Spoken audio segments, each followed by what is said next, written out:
Hi everyone, my name's Leanne Ralstin and I'm going to talk about career mentoring with you today.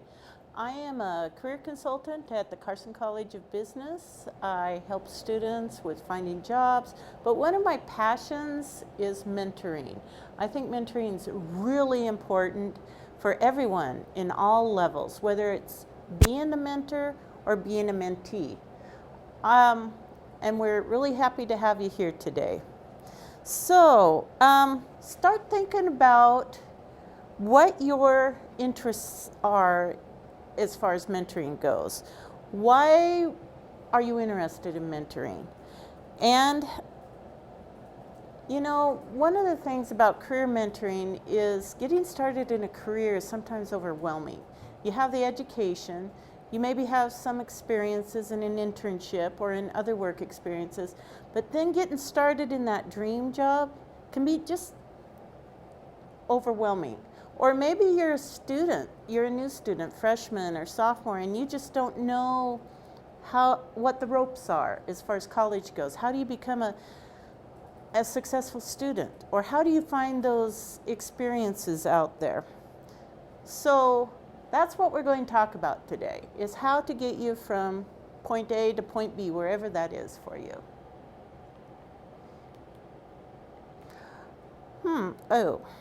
Sorry. So what is mentoring? Mentoring is a relationship. It's like a friendship, only it's on a professional level.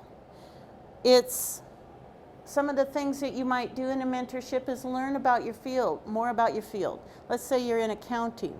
Who do you know that's in accounting?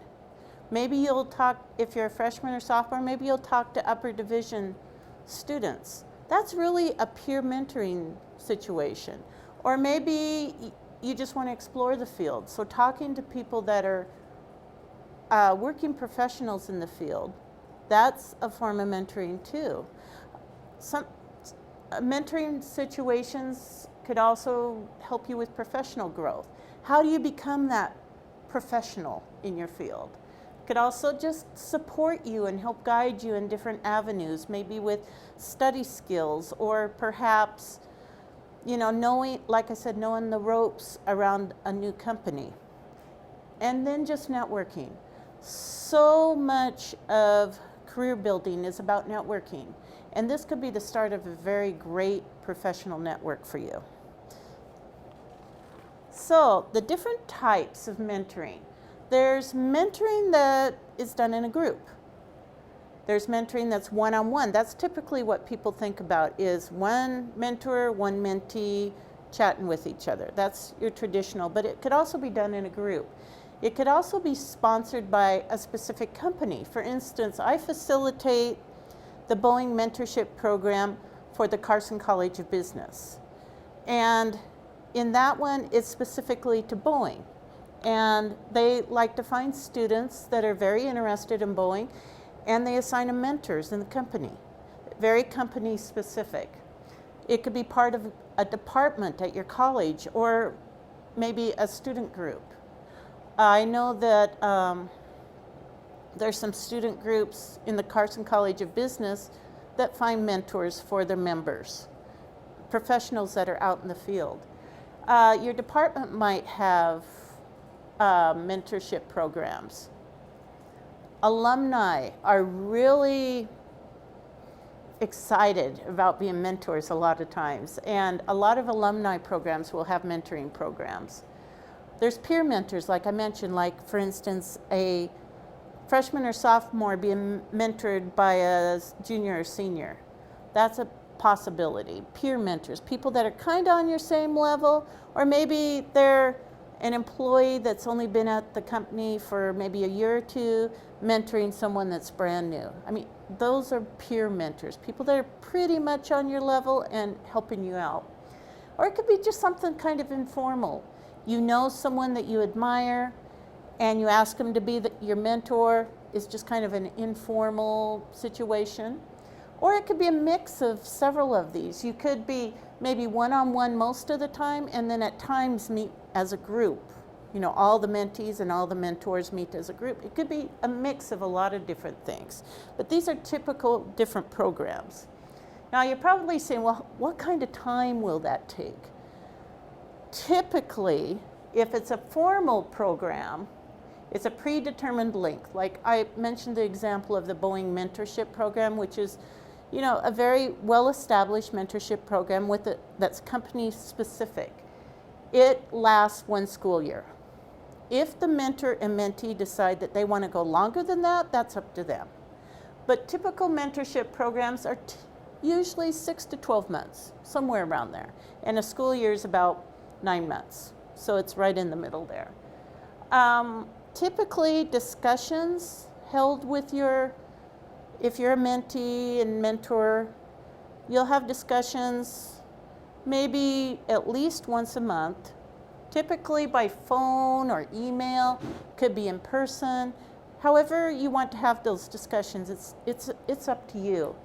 But usually at least once a month. Sometimes some mentorship programs, they speak a lot more often than this, and others, it's only once a month. It's kind of up to the 2 people involved.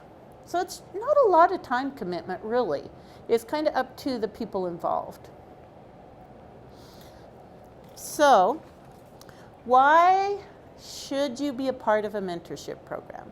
Well, the 4 biggest things that I come up with here, it eases your integration, whether it's into school or college, into a company, a new job.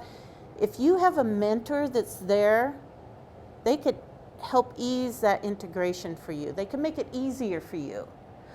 Develops professionalism. That's the goal of the program that I facilitate. It helps these students develop professionalism. They talk a lot about resume development, interview skills, how to search for jobs, how to dress professionally. All of those things are part of professionalism. Basically, how to act. How to act like a professional instead of, someone who's not professional. It helps you build that professional network, like I said before. Now, I mention networking a lot because networking, it is about who you know. Who you know is going to help you get your foot in the door in different jobs or opportunities. Now your skills, your abilities, that's going to get you the job. That's going to get you the opportunity, but the network is going to help you get there as well. And support. Now this support could be just simply emotional support. Maybe your mentor is very good about saying things like, hey, you can do it. They encourage you, they're like a cheerleader. That's a great mentorship as well. So someone that supports you and says, hey, you can do this. Get up, go do it. That's what we all need sometimes. And it's great to have someone that will do that for you. So in general, those are the top 4 reasons that I see for getting involved in a mentorship program. Now, the motivations for most mentees fall under these sort of things. But if you ask yourself these questions, maybe a mentorship would be good for you. If you're thinking of finding a mentor, do you want to explore a field more? For instance, let's say you're a history major. What can you do with a history degree? Well, find someone who has a history degree and start talking to them. Maybe that could develop into a mentorship program and they can tell you about opportunities and ways of getting into the field that you never even thought of before. That's what's great about mentors. Do you want to develop professionally? Do you know all there is to know about being a professional in your field? Well, I think we're all learning and growing, hopefully. But certainly someone that's just starting out, maybe they don't know the right pathways to go within a company to get things done, and that could help. Do you want or need emotional support? Like I mentioned before, just someone who's like a cheerleader. You can do it. You can do it. Go get them. I believe in you. That's so powerful when someone says, I believe in you. It makes you, I don't know about you, but it makes me want to do more and do better. And understanding a company, and I've mentioned this before, that integration into your new company, into your new organization. How is that accomplished? So much easier if you have someone that's been there a while and can say, okay, so this is our processes. This is how we do things here. Now, you may change those processes later, but how do you know the processes unless someone is teaching you what those are? And that's part of being integrated into your new job or your field. Mentors can help with all of these things, and those are classic motivations to be a mentee. But there's responsibilities that go along with these motivations. If you're going to have an effective mentorship, these are things that you want to think about. This is something that in the past I didn't really think about, but most mentorships are driven by the one being mentored, the mentee. So your discussions should be led by you if you're a mentee. Think about what you want. What are your goals? You know, how do you establish those professional goals? And that could be what your discussion topics are about. And today I want to talk about how to improve my resume, for instance. And that's what you and your mentor can talk about, perhaps. You want to plan your time efficiently. Mentors are usually professionals in their field that have lots of responsibilities, are very busy people. Keep that in mind. Don't waste their time. Now, there's a certain amount of just chit-chat, getting to know each other, and that's perfectly fine. But if you set aside, let's say, an hour for a conversation with your mentor, that's what you should be aware of. When the hour is up, say, thank you very much. If the mentor wants to stay and has time, that's a different story. But be cognizant of your time. And show up when you say you will. One of the biggest frustrations I've heard from mentors is, we had this time scheduled and the mentee didn't show up, or they kept canceling on me. So try not to do that. Always show up when you say you will. Really plan out your time. Put it in your planner, however you plan your time. Put it on your calendar, and that's set in stone. You know, be respectful of this professional's time and show up. And listen. I know that seems so simple, but do listen to what they have to say.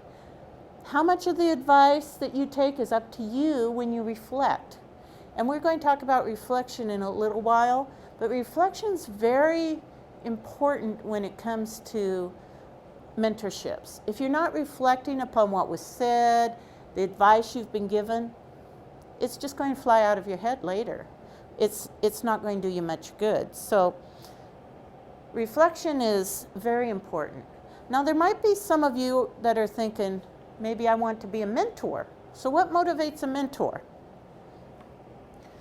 Some mentors want to help people in their field. Some mentors want to help, students from the college that they graduated from. If you're an alum of WSU, maybe you want to help an undergraduate at WSU. What do you want to give back? What is your motivation? So what is it you want to give? Do you want to give advice? Do you want to be a cheerleader sort of mentor? What do you want to give back? Do you want to, time is a precious commodity. And that's mostly what mentors are given, is their precious time, because they're professionals. How can the relationship be mutually beneficial? This is something that the mentor should think about. Yes, the mentee will grow into that, but mentors should think about, how can I make this go both ways?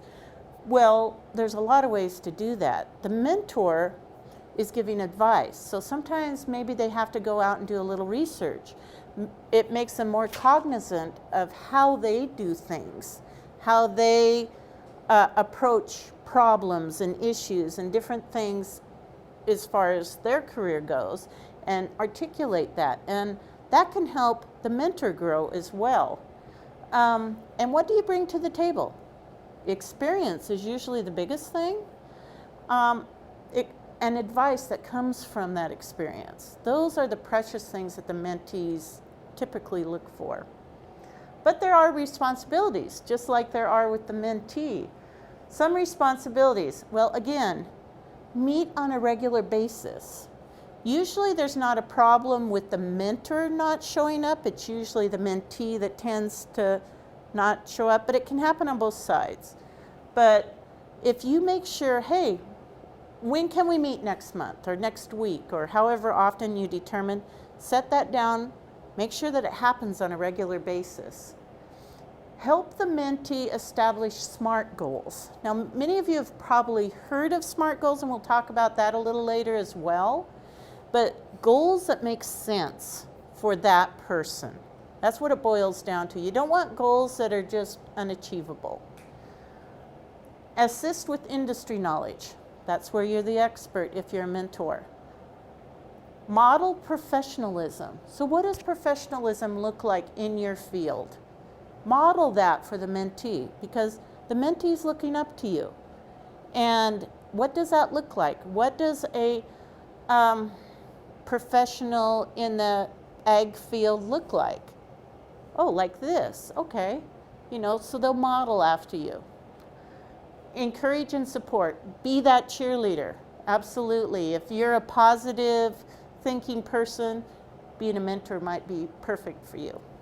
Now, these are also things, maybe you're not thinking about being a mentor. Maybe you want to think about being a mentee. These are things you might want to look for in a mentor, some of the things. So keep these in mind. Now, how to find a mentor, the big question. How do you find one? It can be sometimes a little challenging.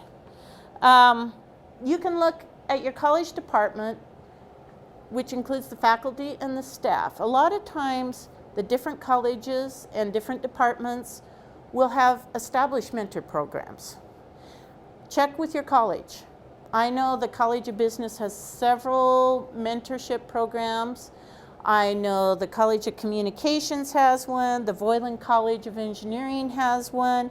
Multicultural students have one. There's a lot of different ones at WSU. Lots of different programs. Now, maybe when you look, there's not necessarily one that fits you right now. That's okay too. Maybe look at the Alumni Association. Cougs make very active alumni from what I've seen. And they're just waiting to meet with you and help you. Human Resources Department, where you work. Maybe you're looking for a mentor at work. Talk to the Human Resources Department. Ask, is there a formal mentorship program? I know that some companies, and I'm mentioning Boeing again just because they were on campus recently and I've talked to them, but they said how they assign a established professional as a mentor for every new employee. Now, not all companies do that, but a lot of companies do because they know that it makes for better employees. If a person is eased into a company, they're more likely to stay there because they understand what's going on. They know processes quicker and better. There's more studies show that employees are more satisfied. So they have a big reason to do that. Now, another place is LinkedIn. If you're not already on LinkedIn, get on. No better way to say it. Get on there. It's professional networking. It's meant for this. Yes, it's virtual, but those contacts that you make could be the beginning of your professional network. They are people that, well, they're already networking with you if they've connected with you. And maybe there's some that you really admire, someone that you admire that's in your field. You might start talking with them and asking them questions, and perhaps it might develop into a mentor program. And generally people that you know. It doesn't have to be on LinkedIn, doesn't have to be part of your college or your company. Could be Uncle Joe, who's a professional engineer somewhere. That could be a mentor as well, people that you know. Now, let's say that you do find someone. What are you looking for? Look for someone that you want to be like, as well as you like them. I mean, they don't have to be your best friend, but it is a type of friendship.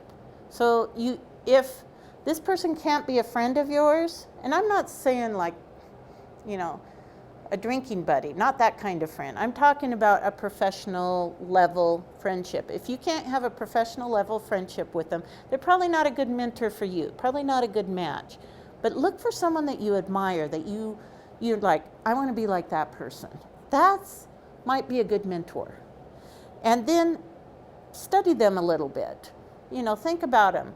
What have they done? What do you admire about them? Especially if you don't really know them. And especially if you're doing an informal program, these are steps that you need to take. You might want to don't start right off, the first discussion you have with them, hey, you want to be a mentor? That's just a little creepy. A little too much too soon. But if you study this person, you know what they're about, you know what they're publicly displaying, you admire their professionalism, you admire their knowledge, their skills, whatever it is, that's fantastic. Then maybe you want to start out with an informational interview. Now that interview is just, you can go ask them and say, hey, I just want to maybe buy you coffee, spend 30 minutes, and just chat about what it is you do. You know, I want to know more about your field. I want to know more about what you do because that's my major in school, or whatever connection you have with them. Start with that informational interview. Be very strict about the time frame that you allow. Yeah, spring for the coffee. I mean, seriously. And then think about it. After you've talked to them a little bit, maybe it'll lead to a mentorship, or maybe it won't. Or maybe they'll say, hey, you know, you might also talk to so-and-so, and maybe that person would be the perfect mentor for you. Do the same thing, informational interview, think about what the person's done, what you admire about them, and just kind of take it from there. Sometimes it's a process, especially if it's an informal mentorship like this. When you do decide, let's say this person over here, we'll call this person Tom. Tom seems like a great match for you. You admire what he's done. After the informational interview, you admire it even more, and he seemed pretty open to have more discussions with you. Then just ask him, say, hey, I'd like to talk with you more about this. You know, I'm looking for someone that could, you know, be a mentor for me. See where the discussion leads you. Follow up on it. But one of the follow-up things, always thank them for their time. That first informational interview, send a thank you note right away, probably an email, just a quick email, thank you for your time, really learned a lot. And then maybe it's the next time you talk to them that maybe you approach the subject of mentorship. Some people are just too busy. Don't take that as rejection. Some people are uncomfortable with the idea. Don't take that personal either. But when you find the right person, you'll know it. I mean, it's just like, you know, when you were first making friends in kindergarten. You know, maybe at first it's a little awkward, but as you get to know each other, it's better. You want to make sure that the person that you pick is a good listener as well, because they need to listen to what it is that you're saying, what it is that your needs are, so that you can set good goals for what you want to accomplish in this mentorship. And if they're not a good listener, if they're all about themselves or something, probably not a good mentor. But if they're able to listen to you and then make thoughtful responses, fantastic possibility for a mentorship. So do we have any questions yet? Okay. So formal programs are a little bit different. In formal programs, you'll probably fill out an application. They'll probably ask you questions about, you know, who you are, things like your major, maybe something about your experiences, what you're looking for, that sort of thing. And these, you'll probably be matched with somebody that, you know, matches your interests or your goals for the mentorship. For instance, if you're a marketing major, and if you're part of the mentorship program that I facilitate, if you're a marketing major, you'll be matched with a marketing professional, for instance. They match them by major. Other programs might match them, you know, on other things.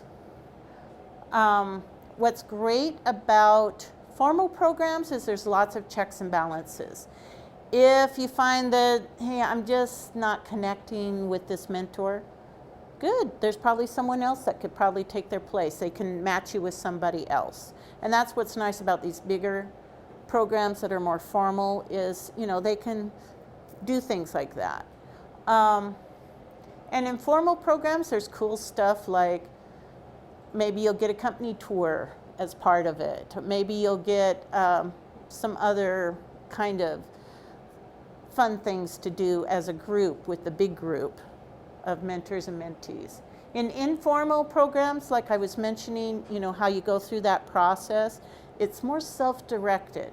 But sometimes it's very beneficial because you can make these relationships as short or as long as you want. You're not bound by limits or anything. But at the same time, you want to be smart. You want to pick someone that you connect with, and be professional. Always stay professional with this. Okay, so when you establish the mentorship, keep in mind it's not an internship. It's not a job. It's just a relationship that's outside of both of them. You're not getting paid. You're not expected to show up at certain times except in your agreed upon appointments. When you establish it, one of the first things you should do is just simply get to know each other. Just like you would any new friend. Hey, so what do you do in your spare time? What are your interests? Where did you go to school? Why did you pick this field? How did you get into it? Things like that. Just get to know each other. Find out, where you have some common ground. The main thing is show an eagerness to learn. If you're not willing to learn and grow as a mentee, it's going to discourage your mentor. How can they cheer you on if you're not willing to do anything or be involved?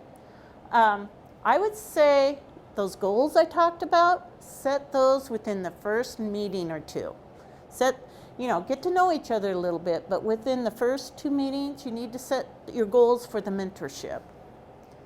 And take the time to reflect. And both of these things we'll talk about a little bit more. And set regular times about how you're going to talk. What I mean by that is it going to be on the phone? Is it going to be by email, text? Are you going to Skype each other? How are you going to talk? Is it in person?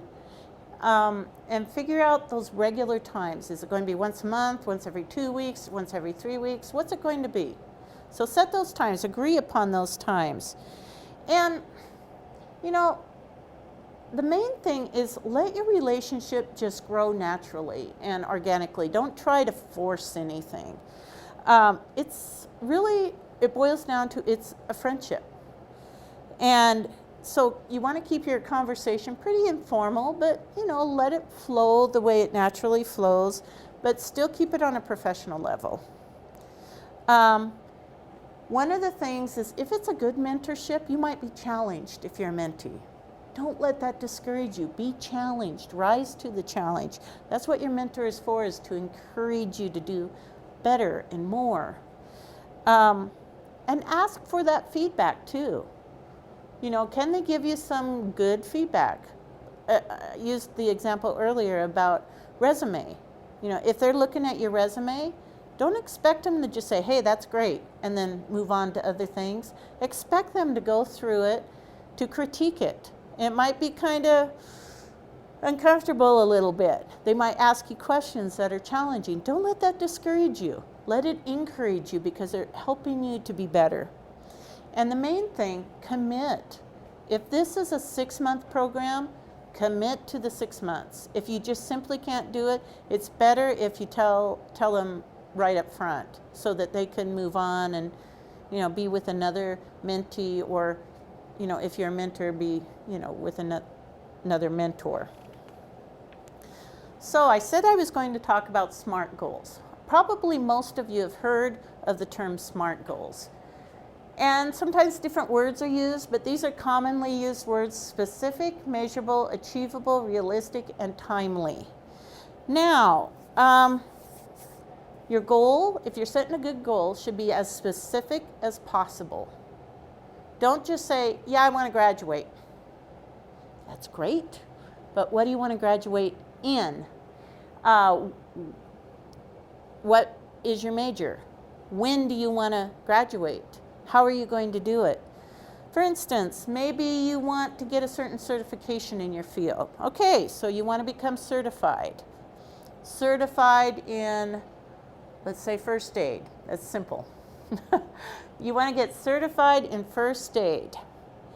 And so measurable, how will I know? I'll complete the courses. Is it achievable? Yes, it's inexpensive, it's quick, it's easy, I should be able to do this. Is it realistic? Yeah, I can do this. I am capable of doing first aid. Is it timely? When will I finish? I will finish this by next month. That's kind of how you step through the SMART goals, one after the other, making sure that it's something that's realistic for you. Some things, like if I set a goal, for instance, of, let's say, touring the world for a year, that might not be very realistic for me because, well, for one thing, it's not achievable right now because I don't have the funds.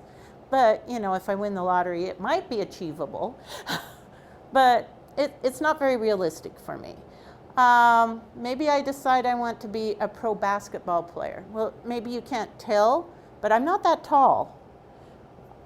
It might be a little difficult, not very achievable for me. So think about what's achievable for you and that you can do it in a certain time frame, that it's measurable and specific. Be as specific as you can. And these are goals that you should set for your mentorship. If you want to go into a certain field, find out the steps that are needed for that, how you can achieve that, break them down into even smaller steps. That's what mentors are great for, is helping you with these things. Another thing that I said that I was going to talk about a little bit was reflection. Now for me, reflection is very, very important because this is when you take the advice, take the mentorship advice that you were given and figure out how it's going to work for you. For instance, what were your goals? Did you achieve those goals over the mentorship? What was your goals for the mentorship? What would you do differently?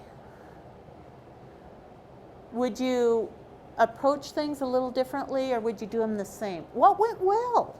What didn't go so well about the mentorship? These are things to think about. Did you learn anything new? Well, what was it?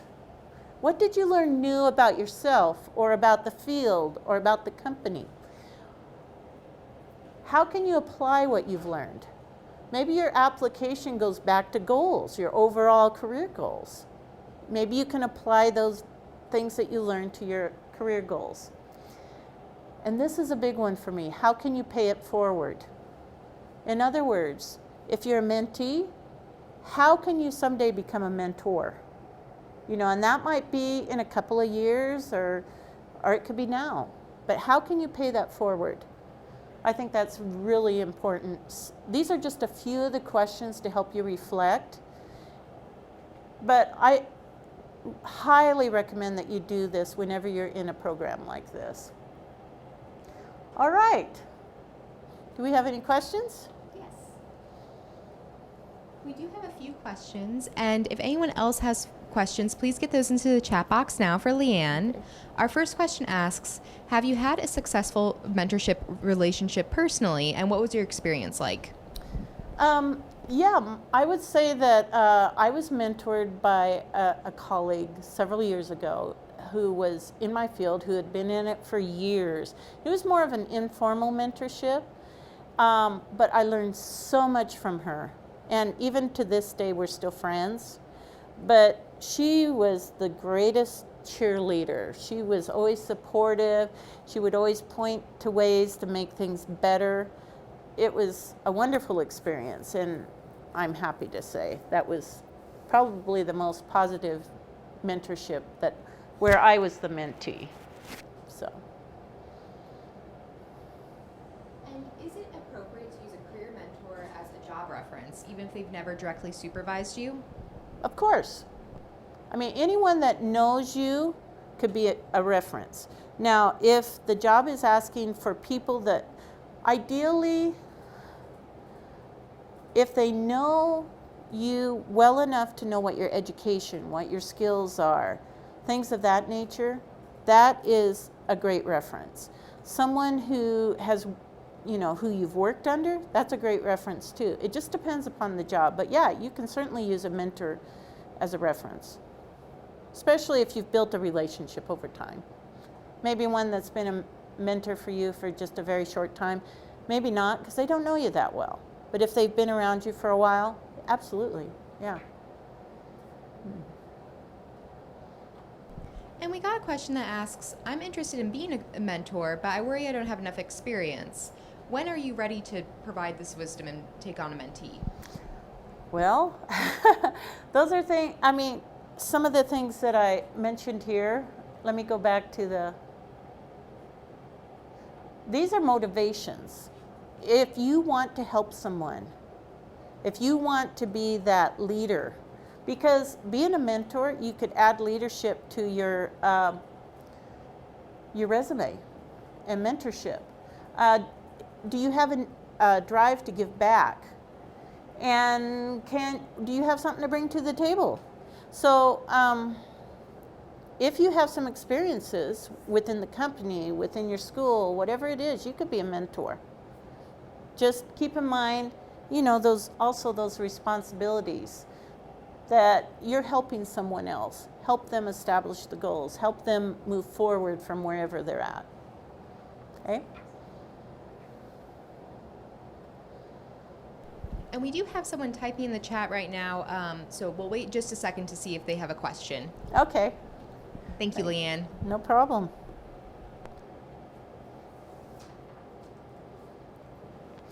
So, I have been mentored and I've been a mentor. And I think both sides of it are very beneficial. I found that when I was a mentor, I grew probably almost as much as my mentee. I think it's a very positive thing. You don't have to be super experienced in your field to be a mentor. You just need to want to give back, to help somebody else. Thank you, Leanne. That looks like all the questions we have for this evening, and I All appreciate right. everyone coming out. Have a good night. Thank you, and thank you, everybody.